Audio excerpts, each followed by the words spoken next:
இந்த பதிவு சிறப்பு பதிவு. கேதுவனுடைய கோசார பலன்களை ரிஷப லக்னத்திற்கு சொல்லலாம்.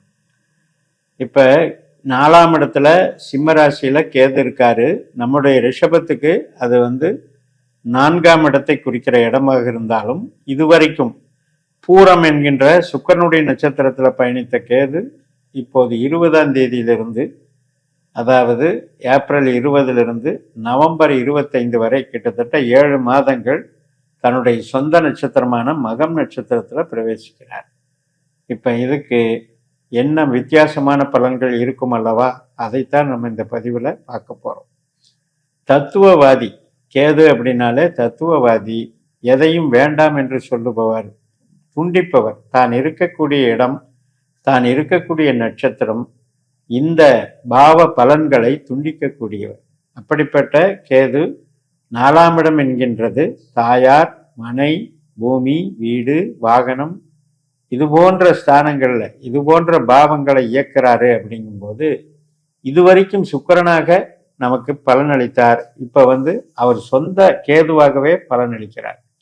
அதனால 4ஆம் இடத்துக்கு ஒரு பவர் அப்படின்னே வச்சுக்கலாம். இப்ப நம்மளுடைய ரிஷப லக்னத்துல கிட்டத்தட்ட நம்ம ஒரு 13 டிகிரிக்குள்ள நம்ம பிறந்திருந்தோம் அப்படின்னா மொத்தம் 30 டிகிரி ரிஷப லக்னத்துல.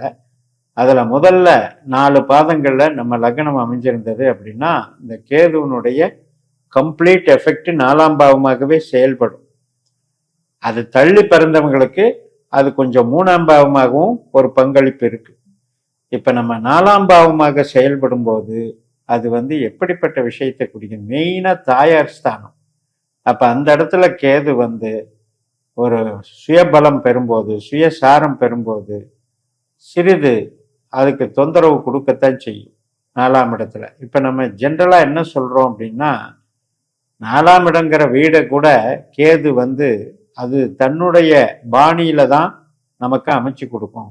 ஒரு எல் ஷேப்ல இருக்கிற வீடு, அல்லது ஒரு தெருத்தாக்க இருக்கிற வீடு, ஒரு மாதிரி ஒரு வால் பகுதி மாதிரி இழுத்துட்டு இருக்கிற வீடு. ஸோ இது மாதிரி ஒரு ப்ரொஜெக்ஷன் நம்ம வீட்டில் ஒரு ஸ்கொயராவோ ரெக்டாங்கிளாவோ இல்லாமல் ஒரு ப்ரொஜெக்ஷனை ஏற்படுத்தக்கூடிய அமைப்புன்னு கூட 4ஆம் இடத்துக்கு சொல்லலாம். ஸோ அது மாதிரி இப்போ நீங்கள் அந்த சமயத்தில் வீடு வாங்குறீங்க, வீடு கட்டுறீங்க, இடம் வாங்குறீங்கன்னா இது மாதிரியான ஒரு அமைப்புகள் உங்களுக்கு வர்றதுக்கு வாய்ப்பு இருக்கு. யாருக்கெல்லாம் கேது திசா புத்தி அந்தரம் நடக்குதோ அது இவங்களுக்கு 100% வேலை செய்யும். அது மட்டும் இல்ல, இப்ப 4ஆம் இடம், 8ஆம் இடம், 12ஆம் இடம், இந்த 3மே நமக்கு கொஞ்சம் பிரச்சனை தரக்கூடிய ஸ்தானங்கள். 4ஆம் இடமான சிம்மத்துல தான் கேதுவனுடைய மக நட்சத்திரம் இருக்கு. 8ஆம் இடத்தான தனுசுல தான் கேதுவனுடைய மூல நட்சத்திரம் இருக்கு. 12ஆம் இடமான மேஷத்துல தான் கேதுவனுடைய அஸ்வினி நட்சத்திரம் இருக்கு. இந்த 4, 8, 12ங்கிற கான்செப்ட் நம்ம ஜனன ஜாதகத்துக்கு பாதிப்பான ஒரு அமைப்பு தான். இந்த இடங்கள்ல நாம பிறந்த ஜாதகத்துல எந்த கிரகம் இருந்தாலும், அதுவும் இந்த கேது நட்சத்திரத்துல இருந்தாலும் நமக்கு அதன் மூலமாக சில பிரச்சனைகள் உண்டாகின்றன அப்படிங்கிறது தான் ஜோதிடத்துல பலன். அதே இடத்துக்கு இப்ப இந்த கேது கோச்சாரத்துல இந்த 7 மாசம் வரும் பொழுது, உதாரணத்துக்கு இப்ப உங்களுக்கு 4ஆம் வீட்டுல சூரியன் இருந்தாருன்னு வைங்க மக நட்சத்திரத்துல. அப்ப அந்த சூரியன் கேதுவும் கனெக்ட் ஆகுறாரு. இதனால என்ன அப்படின்னா ஒரு கிரகண தோஷம், வீட்டில் ஏற்படக்கூடிய சில ஒரு எக்ஸ்பெண்டிச்சர் சம்பந்தப்பட்டது, வீட்டில் ஏதாவது ஒரு வகையில நமக்கு குறைபாடுகள், தந்தை வழியில சில குழப்பங்கள், அதே மாதிரி கவர்மெண்ட் வேலை பார்க்குறவங்களுக்கு, அரசியல் சம்பந்தப்பட்ட ஒரு ஈடுபாடு கொண்டவர்களுக்கு இதுல ஒரு சில மனமாற்றங்கள் ஏற்படும், குழப்பங்கள் ஏற்படும், மனக்குழப்பங்கள் ஏற்படும். சூரியன் என்பவர் ஆத்மகாரகன். அந்த ஆத்மகாரகனோட கேது கனெக்ட் ஆகும்போது நம்மளுடைய சுய பலம், வில் பவர் இதெல்லாம் ஒரு குழப்பத்துக்கு ஆளாகும். இதே நமக்கு செவ்வாய் அந்த இடத்துல இருந்தாருன்னு வைங்க, ஈவன் மகத்துல இருந்தாலும் சரி, மூலத்துல இருந்தாலும் சரி, அஸ்வினியில இருந்தாலும் சரி, இந்த செவ்வாய் கிரகம் உங்க ஜாதத்துல இருந்தது அப்படின்னா பூமி சம்பந்தப்பட்ட விஷயத்திலையும், சகோதரங்கள் உடன்பிறப்புகள் சம்பந்தப்பட்ட விஷயத்திலையும், அடிக்கடி உணர்ச்சி வசப்படுறதுலையும், கணவன் மனைவி உறவுலையோ அல்லது பெற்றோர்கள் வகையிலையோ வாக்குவாதம் பண்றதுலையும் நமக்கு பிரச்சனைகள் உண்டாகும். ஈவன் கஸ்டமர் கிட்ட கூட ஒரு பார்ட்னரா அமைச்சுக்கிட்டோம்னா கூட அதுல கூட பிரச்சனைகள் உண்டாகும். இது வந்து இந்த 7 மாசத்துக்கு உங்க ஜாதகத்துல செவ்வாய் இருந்தா நீங்க கணக்கெடுத்துக்கோங்க. அதுலேயும் கேதுவினுடைய திசாபுத்தி அந்தரம் நடக்கிறவர்களுக்கு பெர்ஃபெக்டா நடக்கும். இப்ப அதே இடத்துல சுக்கிரன் இருந்தாருன்னு வைங்க, 4, 8, 12ல சுக்கிரன் இருந்தாரு அப்படின்னா அதுல வந்து உங்களுக்கு கஷ்டப்படுறது, நம்மளை நாமளே வருத்திக்கிறது. அதிகமா நான் டெடிகேட்டடா வேலை செய்யறேன், ஆனா எனக்கு வந்து ஒன்றும் பெனிஃபிட் இல்லை அப்படின்னு நினைக்கிற அளவுக்கு அதை வந்து உண்டாக்குறது. இந்த சுக்கிரன் கேது காம்பினேஷன் வந்து அதிகமாக நமக்கு ஆடம்பரத்தை நோக்கி பயணித்து ஒரு பெனிஃபிட்ஸுக்காக நம்ம இயங்கி அதுல வந்து குழப்பத்தை உண்டாக்குறது. இப்ப ஒரு ஹை பட்ஜெட் கார் வாங்குறது, ஹை பட்ஜெட் வீடு கட்டுறது, இது மாதிரி எல்லாம் போகும்போது அதுல சில பிரச்சனைகளை உண்டாக்குறது. அதனால கொடுத்து கெடுப்பான்னு சொல்றதுதான் இந்த கேது வந்து ஆசை காட்டி மோசம் பண்றது.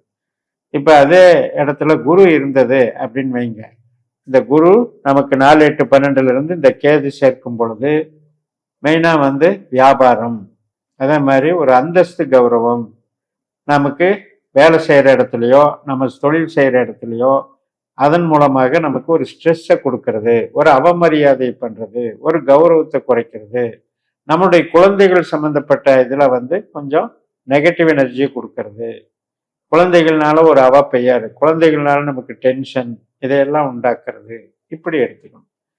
ஸோ இது வந்து ஒரு ஒரு கிரகம் நம்ம ஜனன ஜாதகத்துல இருக்கும்போது ஒரு லிங்க் இப்படி பார்க்கலாம். மொத்தமா இந்த 7 மாசத்துல நமக்கு எப்படி என்னதாங்க பண்ணும் அப்படின்னு கேட்டா, பணத்துக்கோ தொழிலுக்கோ உத்தியோகத்துக்கோ பிரச்சனை பண்ணாதுங்க, அதுல வந்து தெளிவா இருக்கலாம். ஆனாலும் கூட ஒரு அதிருப்தியான மனநிலை. இந்த கேது 4ஆம் இடம் என்பது என்னன்னா, நம்முடைய எண்ணங்களை வந்து ஒரு வேவரிங் மைண்ட் கொடுத்துக்கிட்டே இருக்கும், ஒரு குழப்பத்தை உண்டாக்கிட்டே இருக்கும். பட் வந்து பொருளாதாரத்தை கெடுக்காது. உங்களுக்கு 4ஆம் இடம், 8ஆம் இடம், 12ஆம் இடம் என்பது தொழிலை கெடுக்கிறதுக்கு வாய்ப்பு கிடையாது. ஆனா அதே நேரத்துல ஒரு அதிருப்தியான மனநிலை. அது மட்டும் இல்ல, இப்ப குழந்தை உறவுக்கு வந்து மைனஸா இருக்கு.